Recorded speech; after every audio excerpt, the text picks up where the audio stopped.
Hey everyone, welcome to the Remarketing and Lookalike Audiences training video. For this training video, I'm not going to use our dummy account just because I never set up custom and lookalike audiences. We never ended up getting that far in the account before we had to create a new one. So I'm going to use this account for a client of ours. So when you're in the business manager, if you click on the hamburger menu on the left-hand side and scroll all the way down to where it says audiences, you can get to your audiences this way. Remarketing audiences are great for when you have a lot of traffic to your site and you want to send an ad to people who've already viewed your website or ad but have not converted. So you want to send them a different ad with a different message so they come back to your site. You kind of want to remind them who you are and what you can do and why they should take another look at your service. For lookalike audiences, lookalike audience, and if you hover over here, you can see I've got some. Lookalike audiences are audiences of people with the same or similar characteristics to those who have visited your website. These could be, people of the same age or, people who also have kids. Lookalike audiences are set up to test when we want to expand our targeting and we want to target people who are similar to our current customers or our current website visitors. Keep in mind that you cannot create lookalike or remarketing audiences if you don't have your pixel set up already. So make sure your pixel is set up and make sure it's set up correctly. If you're not sure, have someone either on our team or on your web team, if you have one, double check, because if your pixel is not set up correctly, then you're not going to get a right lookalike audience. You're not going to get a correct custom audience to target, and that could mess up your ads. So while you're in the audiences section, if you click on audience, create audience, if you go to custom audience, you have some options to choose from. I always select either website or customer list. This, after you install your pixel, tells Facebook, I want to make sure that I capture all of those people that have visited my website before. Facebook's not going to do this automatically. Make sure that when you put your pixel in, the first thing that you should do after you install your pixel is come over to the audiences section and create your custom audience. Click on the website, and if you hover over, it should tell you, create an audience based on website visitors from your Facebook pixel. Tailor your audience based on events you want to focus on, such as purchases. For you guys, it would either be leads or registrations or even website visitors. There are some other audience sources here as well. Videos, you can target people who have recently watched one of your videos. This is a really good one. Lead form, I will explain lead forms in another video. Instant experience, you can hover over this and see is create an audience of people who opened your instant experience on Facebook or Instagram. If you do those, shopping wouldn't be relevant for y'all Instagram account. You can create an audience of people that have interacted with your Instagram. You can create an audience of people that responded to or attended an event or liked or interacted with your Facebook page. And then Facebook listings, if you have a listing on the marketplace or in a catalog. Offline activity, you don't necessarily have to worry about this one right now, but it's creating an audience of people who interact with your business in store, over the phone, or by offline channels. This is if you had a brick and mortar e-commerce like a Nordstrom or a grocery store or anything like that. This would be a good one. App activity, unless you have an app, I wouldn't worry about that. So you're going to be using either website or customer list. Right now, customer list is good for lookalike audiences. If you have an email list of all of your current customers or clients or parents, this is a good one, and I'll show you this afterwards. But right now, let's just go to website and go ahead and click next. So this is our client, and we want to track all website visitors. But if you click the drop down, you can see people who have visited specific pages. If you want to target people who have looked at a specific page on your website, then you can go ahead and click this option, and then you can input that specific page in the next space. Visitors by time spent. If you want to target people based on how long they spent on your website. You can also target from events, and this is also where you need to make sure that your pixel is installed correctly. You can target people who have viewed your pages, have become a lead, submitted an application, or have contacted you. But I'm just going to do all website visitors for now because it's the easiest option. Retention, I usually like to do 30, 60, sometimes 90 days. You can go up to 180 days, or you can go to 360 days. Keep in mind that the more days you select, if you select 360 days or 180 days, keep in mind that those people may no longer be interested in your product.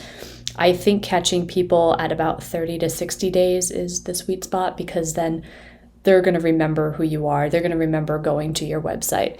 If you do too far out, they might not remember who you are. They might not remember going to your website because it was so long ago. You can add another list, or you can exclude people if you want to do one of these options. We're not going to do that right now. And then I'm going to name this audience, and I usually just do it website visitors 30 days, and you can give it a description if you like. I'm not going to save this just because it's a list for our clients, so we already have all of our lists ready to go. So I'm going to go ahead and hit back. If I wanted to do a customer list, if you have an email list of your current parents or current clients or customers or anything like that, go ahead and click that option. And then make sure you read how to prepare that customer list. You can upload a CSV or text file. You used to be able to copy and paste, but I'm not sure if you can do that anymore. You can also download the file template and insert all the information, but go ahead and click next. Does your customer list include a column for customer value? I would just go ahead and put no. If you put yes, then that means Facebook wants to know what your customer is worth to you. They want to know their lifetime value. So I would just go ahead and put no. The answer for that is probably going to be no for schools. So go ahead and hit no and click next. And then you want to upload your CSV or text file. You want at least email addresses. If you could put name, phone number, email address, and an address, that's great. You at least want to do email address. So go ahead and upload your file. And then it's going to ask you to map the identifiers. I'm not going to go through it here, but it's going to bring up all the columns, and then it's going to ask you to map those columns. So it's going to bring up the email list, and it wants you to input email. It wants you to tell Facebook that those are their email addresses, or that's their first name, or that's their phone number. So just follow the prompts and then click next. Again, I'm not going to go through the process just because we already have all these lists for our client. So I'm going to X out of that. So these are saved audiences. You can see here in the video where I explained selecting audiences, I accidentally hit save on one of my audiences. But if you select an audience, or you create an audience for an ad that you really like, and you want to keep using that same audience over and over again, but you don't want to have to keep putting in the city and the radius and the age and the demographic, there's a button at the bottom of that where you can click save, and then you just name it. And then those saved audiences come up here under your saved audiences. And then when you want to use them again, all you do is go to, actually I'll show you, all you have to do is go to the saved audiences section and select that audience. Okay, so I'm going to X out of that for now, and I'm going to show you what I mean. I'm going to click in one of these campaigns, and I'm going to click edit on the ad set just so I can show you what I mean. Okay. Say I've selected this audience and I want to keep using it, but I don't want to have to keep typing in all of these things. All you do is go down here, click save this audience, and then just name it. And then it will show up in that audiences section. So I'm going to go ahead and cancel that, and then we're going to go back to the audience.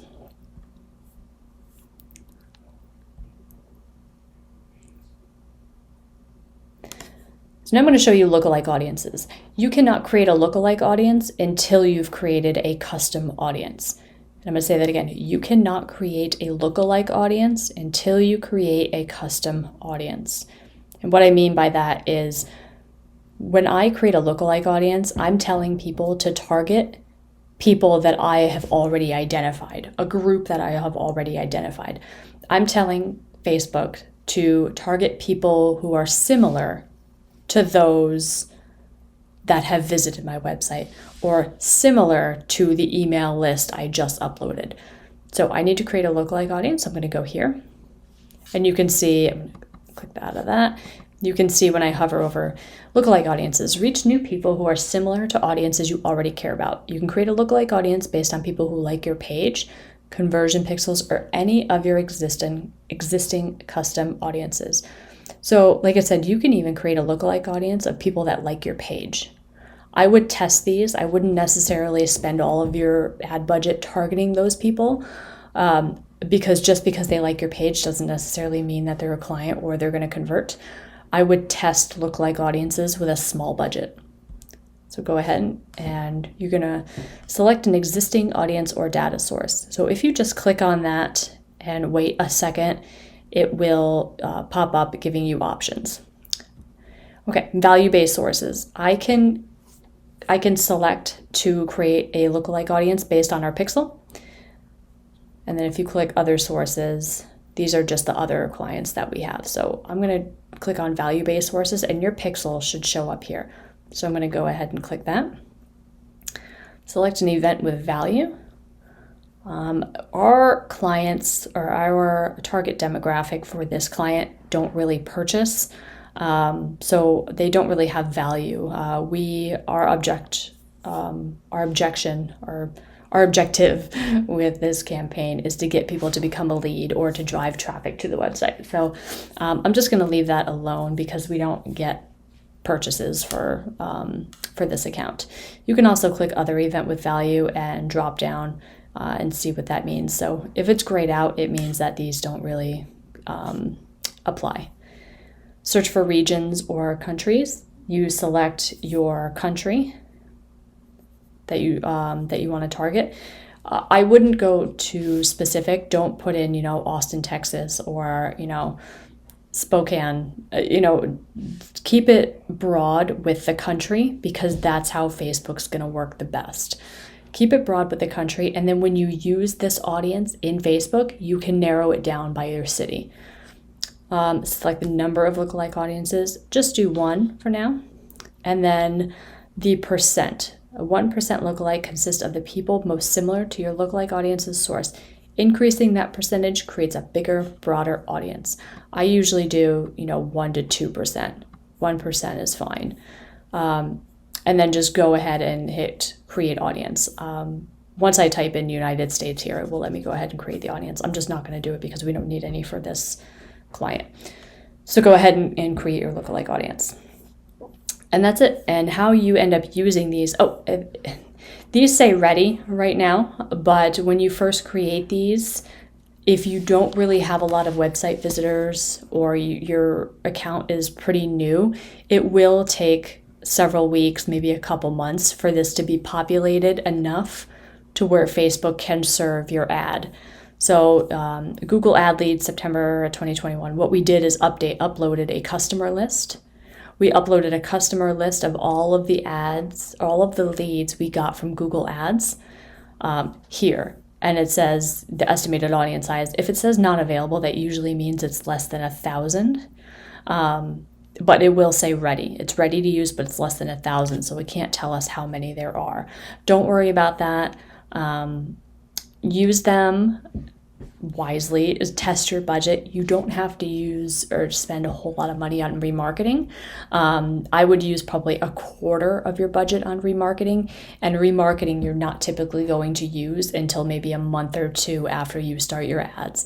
And like I said, the reason for that is because Facebook needs your remarketing list to be a certain size before they can serve. But what I would do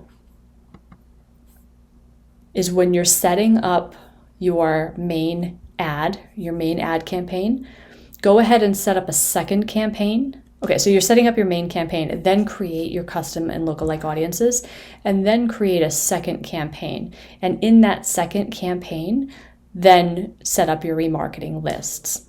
This way, once those lists are big enough, Facebook will start serving automatically. You just set it and forget it. You don't have to do anything. So I'm going to repeat that again. Set up your main campaign, the campaign running to cold traffic that you're using to get people to your website or people to your registration or booking page. And then once your pixel is all set up and it's running correctly, go into audiences and create your custom lookalike audiences. And then afterwards, go into Facebook and set up a second campaign with a much smaller budget. And in the ad group, when we're setting up our targeting, you're going to use, instead of creating new audiences of people that you're targeting in the first campaign, you're going to go over here and you're going to use some save audiences. And you're going to find audiences of the remarketing traffic or those lookalike audiences. So if you set those two campaigns up at once, then by the time that remarketing list is big enough for Facebook to serve, you've already set the campaign up. You don't have to do anything. So I hope this helps. I will write out a lot of this in the resources at the bottom of this video. And then if you guys have any questions, just let us know on the Q&A call or write to us in the background. But thanks for watching. See you in the next video.